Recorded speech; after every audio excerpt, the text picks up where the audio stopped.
Writing is a strange little machine. You sit down with a blank page, which is basically a white wall staring back at you saying, "Oh, you think you have something important to say? Interesting. Please proceed with your tiny human thoughts." The page has confidence. The page has never had a bad day.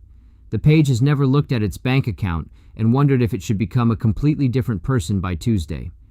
The writer, meanwhile, arrives carrying everything: the doubts, the mistakes, the embarrassing memories from 7th grade that somehow survived longer than some friendships, the voice in your head that says, "Maybe nobody cares about this." That voice is very committed to its job.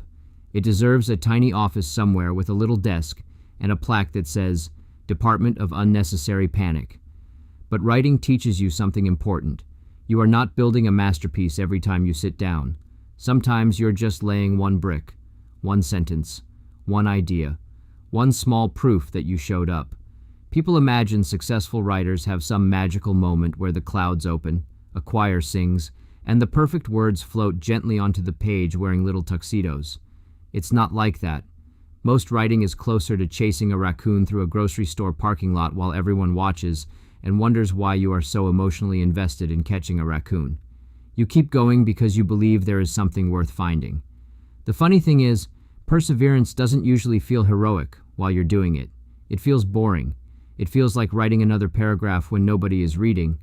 It feels like recording another episode when the numbers are small. It feels like creating something even when the world is busy doing 1,000 other things. But every finished piece is a message sent back through time to the person you used to be. Hey, remember when you thought this wasn't going anywhere? Look, you were wrong. Writing is not just putting words on paper. Writing is a vote. Every time you create something, you are voting for the person you are trying to become. The world is full of abandoned ideas, beautiful ideas that sat quietly in someone's mind until they got tired, distracted, scared, or convinced they weren't good enough. The writer's job is not to avoid fear.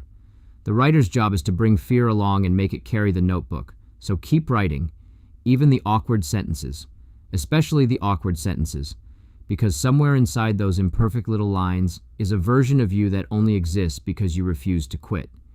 Thanks for listening. Catch The Quiet Quotient on YouTube and all major podcast platforms, including the Substack app. To help us grow and keep supporting creators, please like, follow, and subscribe. Want to get in touch? Connect with me directly at jimhansonmedia.com.